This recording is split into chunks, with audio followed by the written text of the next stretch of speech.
sure to check out Agelessgeeks for your figures and collectibles.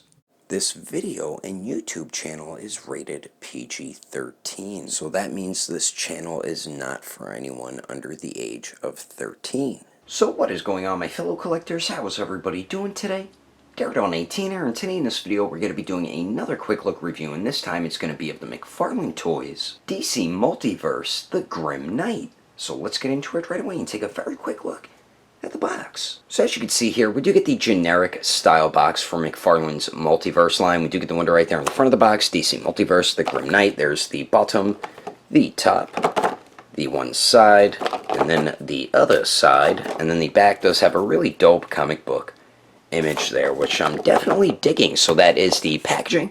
Let's get this figure open and see what accessories the Grim Knight is included with. So for the Grim Knight's accessories, we do get the basic Multiverse DC stuff. We do have the stand with DC on it, and then we do get the card here with the beautiful artwork of the Grim Knight there. So don't really care for these, but I guess it is cool that he does include these. The cards I do like. The stands I can really care less for. And then for the weapons, so we do get this submachine gun here, which looks alright.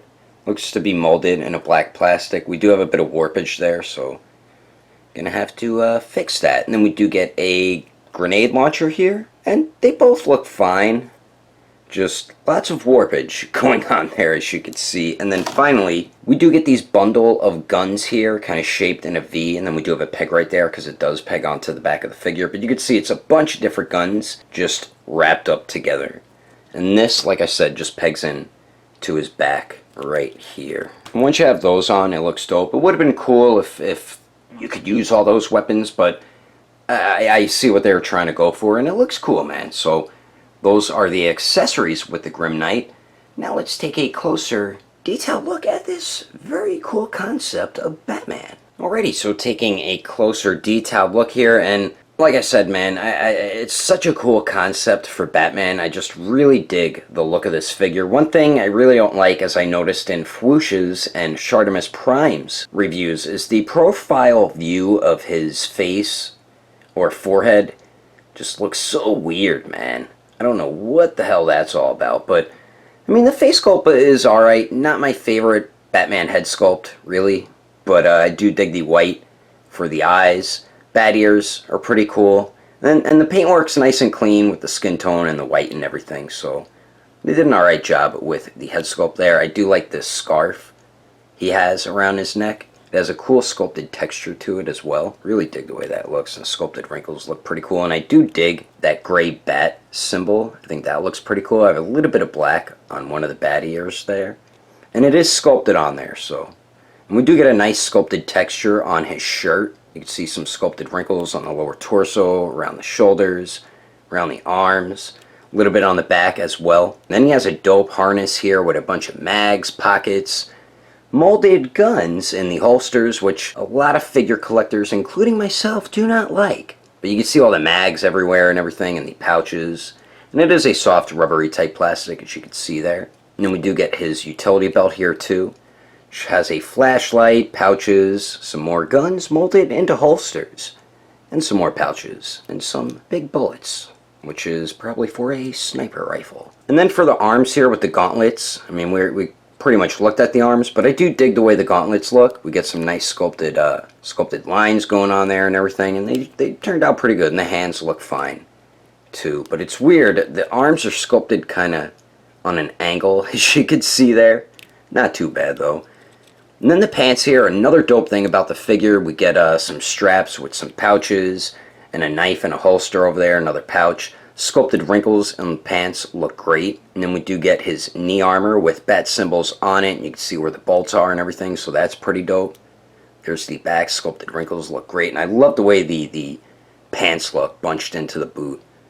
So dope looking. Then the boots here look pretty good. We do get some matte and glossy black throughout it, and we do get the bat blades or whatever the hell they are on his lower legs as well, kind of like on the forearms. And then the feet themselves look fine. It's just weird the way they did the ankle joint. It's like they just cut that piece out and took it out and then just put the ankle joint in there. But I mean, as long as you get some movement out of it, I'm fine with it. And then the bottom of it, we do just get a little bit of sculpted tread. So overall, I think McFarlane did a pretty damn good job with this Batman. Some things they definitely could have done a little bit better, like that weird profile view of the head sculpt there. But really, besides that, like I said, it's a dope concept for a Batman. So now let's go over the height and height comparisons. Now for the height of the Grim Knight here to the very top of his head, it looks like he's about 7 inches tall. Now let's see him compared to a few other Batman figures. Right, so here is the Grim Knight compared to the McFarlane Toys White Knight Batman,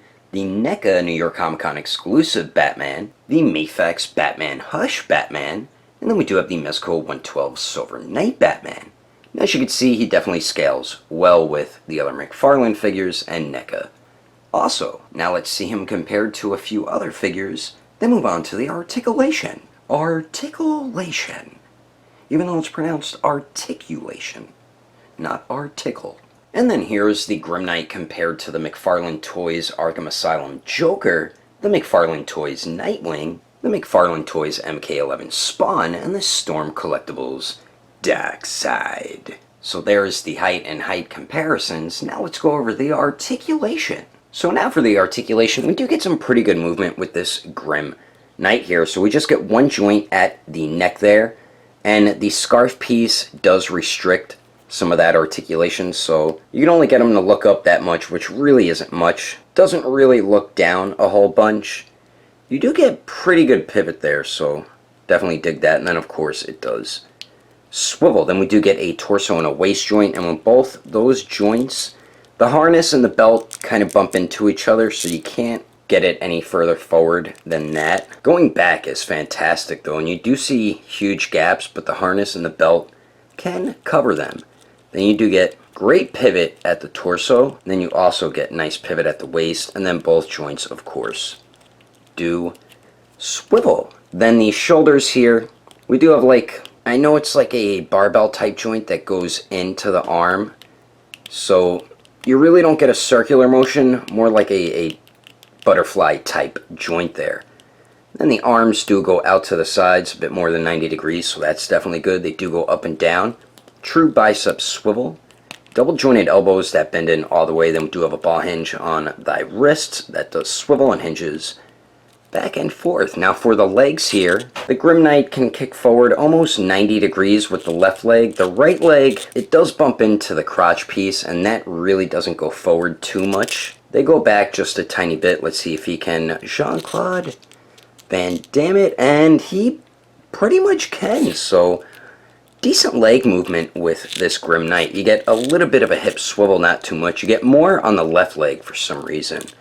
Then we do have double jointed knees that do bend back all the way, so that's definitely dope. Then the ankles do, of course, swivel, hinge up a little bit, hinge down a little bit, and then you do get just a tiny bit of an ankle pivot, not too much, and then you do get pretty good toe hinge there. So the articulation definitely isn't too bad. But anyway, that is my quick look review at the McFarlane Toys, the Grim Knight. Hope you enjoyed it. Overall, I think this figure is pretty damn cool. I did dig the look of it when it was first revealed with the promo pics and everything, and I knew I wanted to get it once it was first announced. I do like that he's doing these unique, never done in figure form Batman figures. He is getting a little carried away now with them, but this one is awesome, man. I'm glad I picked it up, and I would definitely recommend getting it if you ever do see it out in the wild. The detail on this thing turned out great, man. Like I said, my only main issue though is that profile view from the face. I'm not a huge fan of that face sculpt, but the rest of it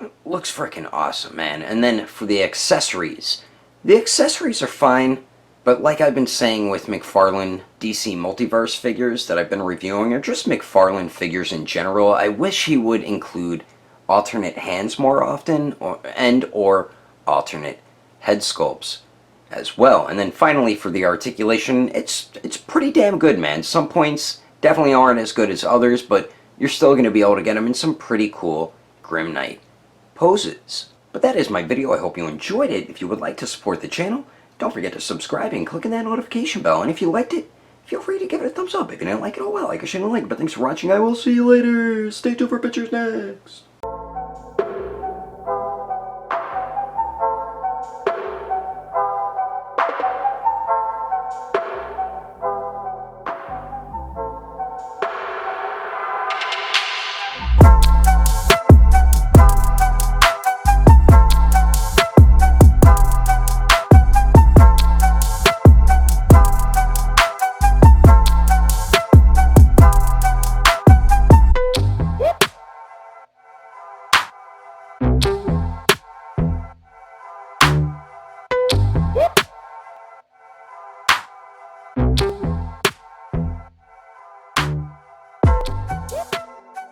There's the bottom, the top of the box, the one side, same thing, or not the same thing on the other side.